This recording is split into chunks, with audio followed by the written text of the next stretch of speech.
मसाला छोले करण्यासाठी मी छोले 1 वाटी छोले रात्रभर भिजत ठेवलेले आहेत। तेजपत्ता,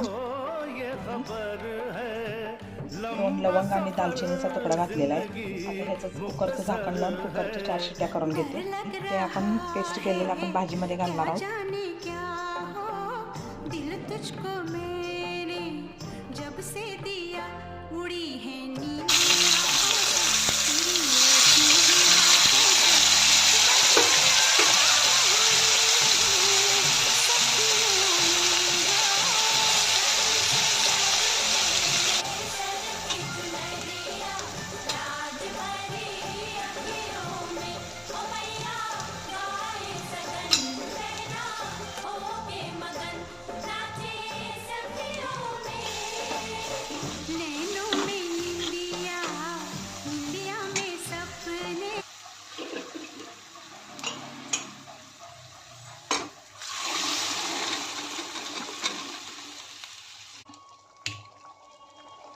छोले मसाला तयार झालेला आहे।